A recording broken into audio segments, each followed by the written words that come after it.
What's going on, guys? It's Brandon back here again today for a review of this season. As this is not fast, let me fix this real quick. This looks kind of weird. All right, that look all right. Let me get behind. Yeah, that looks fine. Anyway, guys, sorry about that. We got our season review today for the Chicago Blackhawks. Might as well get a video out after a couple days of watching the first round. Back to making videos after all those all those previews came out. No series are over yet.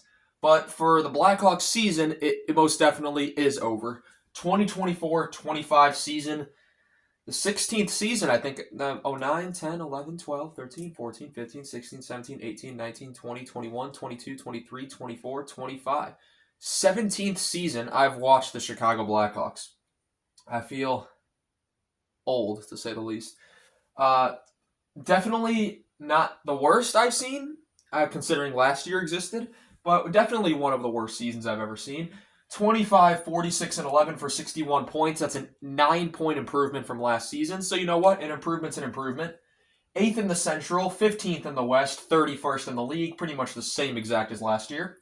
Goals for, 26 surprisingly, 226. Goals against, they were 31st, 296, so a goal differential of minus 70. Power play and just special teams overall, we were actually pretty good. 24.9% on the power play, which is 7th. PK, 79.3%, which is 14th. So that means when we were on the power play, we were on the PK, we were doing pretty well. 5-on-5 was where we struggled mightily. Coaching. So we started off the season with Luke Richardson, 8-16-2 under him before Anders Sorensen takes over. Richardson is relieved. 15-30-9 under Sorensen. In terms of who's the next coach, or if Sorensen gets named, keeps the interim tag, I don't know. The captain for this team is Nick Foligno, which is still going to be weird that there's any other captain besides Jonathan Toews.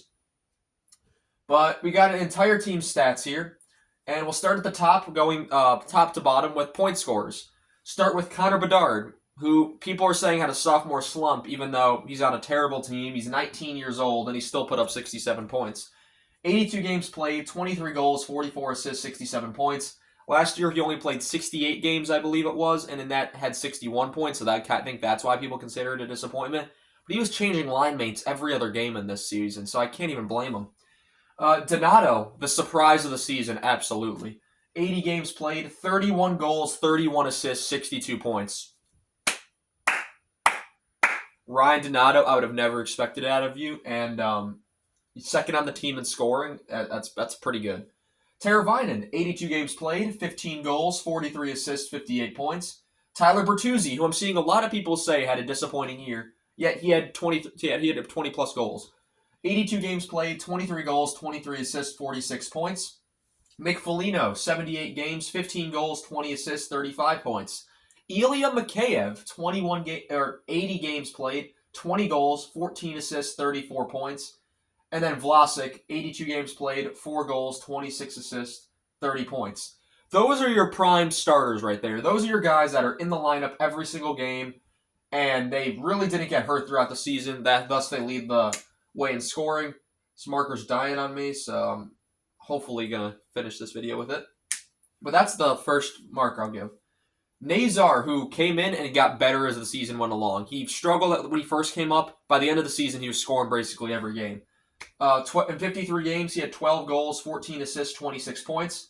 Lucas Reichel, whether you say he had a decent season or if he's a career bottom sixer, who knows. Overall, 70 games, 8 goals, 14 assists, 22 points. He played the whole season. He probably gets to 10 goals, which is something the Hawks need, depth scoring. So hopefully he can take that role, since it's looking right now that he's not going to be the top 6 guy that we originally envisioned him to be. So hopefully for Reichel, he can stay on the team as just a middle 6, bottom 6 guy who can fill in the lineup when needed. Connor Murphy, who missed some time, but still, he's kind of the veteran on this team now. 68 games, 2 goals, 17 assists, 19 points. Pat Maroon in 68 games, the now retired Pat Maroon, 5 goals, 14 assists, 19 points. And I'll give credit to Maroon. He did better than I expected with this season with the Hawks. Jason Dickinson had an injury-riddled season, and after scoring 20 goals last year, could not follow that up. 59 games, 7 goals, 9 assists, 16 points. Might be the most disappointing season. Philip Kurashev, after having 54 points last year, 51 games, 7 goals, 7 assists, 14 points. I'm not sure what Kurashev's future is. He's an RFA. Do they just let him walk to unrestricted free agency? I wouldn't be surprised after the season he's had. Alec Martinez was the veteran on this team. Had a pretty good year. He's now retired as well. 44 games played since he was injured for a lot of the year. 5 goals, 7 assists, 12 points. TJ Brody. Enough said. 54 games played, 2 goals, 8 assists, 10 points. Wyatt Kaiser, 57 games played, 4 goals, 4 assists, 8 points. He was the guy from the minors that kind of stayed up at the start of the season, and then as the season went on, he went back down while others came up. And then Nolan Allen, I thought he was pretty good in his call-ups. 43 games, 1 goal, 7 assists, 8 points. Colton Dock was another one that I was pretty impressed with. 25 games, 2 goals, 5 assists, 7 points. But it's not just the points with Dock, it's the way he plays. A very energetic player, a guy that's going to throw the body, a guy I could see playing on the third line in the near future. Joe Veleno came over from Detroit in exchange for Craig Smith and Peter Mrazek. And in the 18 games he played with Chicago, pretty well. 3 goals, 4 assists, 7 points. And he's the only guy the Hawks acquired throughout the season. So I left an asterisk there. Landon Slager, 33 games played, 2 goals, 4 assists, 6 points. Artem Levshinov, the second overall pick from last season, 18 games played, no goals, 6 assists, 6 points. He looked like a playmaking machine out there, I will say. I really like the way he was playmaking. His defense could use some work, but overall, he's still a very young defenseman. And this was only his first cup of coffee in the league, so he'll be much better next season, I presume. Ethan Del Mastro, 24 games played, 2 goals, 4 assists, 6 points. Sam Rinzel came up from Minnesota for 9 games, and in those 9 games, he had 5 assists. Those 9 games when Moore, Rinzel, those 2 guys came up, this team looked completely different. They put something into this lineup that they desperately needed, and that's why I think they ended the season off so well with the 3-0-1 to end it off.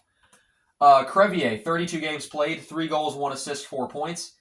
We'll talk about the defenseman in a minute. Moore, one other guy that came up with Rinzel from Minnesota, 9 games played, no goals, 4 assists, 4 points. Not waiting on his first goal, but very speedy player, and he has talent. Korchinski only played 16 games this year, opposed to the whole season last year. 1 goal, 1 assist, 2 points. Korchinski had some rough spots in his call-ups. He had a good year in the minors. I'm hoping he's gonna take that next step next season, because the Hawks did trade up heavily to get. I mean, they didn't trade up; they traded DeBrincat to get him, along with the second and third. But that's not the point. Hopefully, he has a better season, and puts in the work in the offseason to get better. Because I wasn't really impressed with his performance when he came up this season. Andreas Athanasiou is a UFA, so this will be his last time mentioning with the Hawks. 8 games played, 1 goal, no assist, 1 point. He spent most of his year in the minors. Joey Anderson played 18 games before playing in the minors the rest of the season. No goals, 1 assist, 1 point. And then Ryan Green played the last 2 games of the season, signed him out of college. And no goals, no assists, no points, but made his NHL debut. I'd say that's pretty cool. In terms of guys that we traded throughout the season, Seth Jones in 42 games with the Blackhawks, 7 goals, 20 assists, 27 points before he gets moved to Florida. Taylor Hall in 46 games had 9 goals, 15 assists, 24 points, including a hat trick in the game I went to.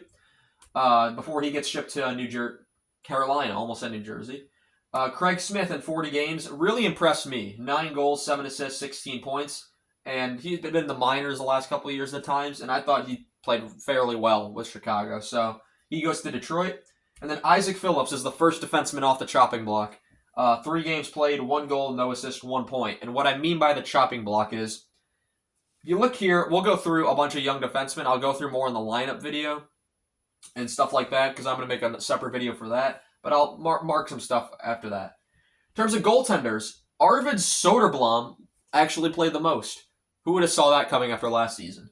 36 games, 10 wins, 16 losses, 7 overtime losses, 8.48 save percentage, and a 3.18 goals against average. Spencer Knight came over from Florida, and then in the 15 games, 5 wins, 8 losses, 2 overtime losses, 8.96 save percentage, and a 3.18 goals against average.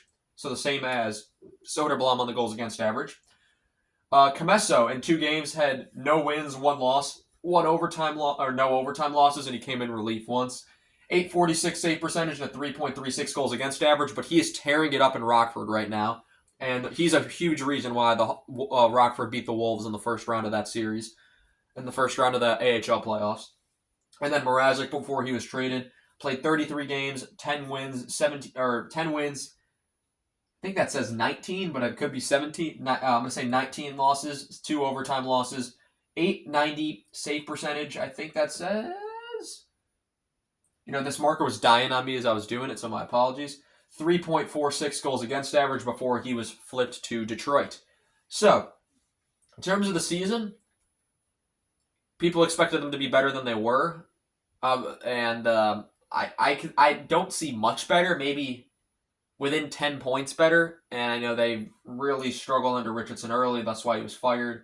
And then Sorensen takes over. But if you look, 8 wins, 16 losses, 15 wins, 30 losses. The thing that gets Sorensen the more points if you played the full season, was the overtime loss points. So overall, we'll see how that goes next season. But in terms of the young defensemen, I wanted to point out Vlasic, Kaiser, Allen, Levshinov, Del Mastro, Rinzel, Crevier, Korchinski. There is not enough space for all these defensemen on the team, so I'm really curious to see what the Blackhawks are going to do. They already traded Phillips. Phillips was in this group too, but these young defensemen that the Hawks have, what are they going to do with all of them, considering they had 1, 2, 3, 4, 5, 6, 7, 8. Vlasic's going nowhere. Levshinov is going nowhere.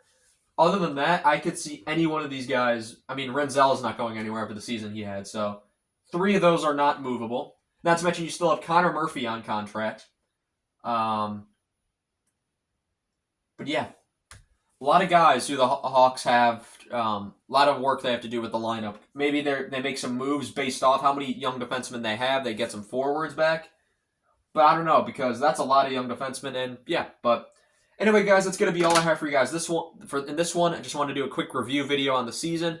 The lineup video will be coming soon, so look forward to that. Overall, the playoffs have been pretty good so far, so if you're not tuned into that, series reviews, once the first series is over, they'll be starting up here. So I want to thank you all so much for watching this video, and I shall see you all in the next one. Have a good one.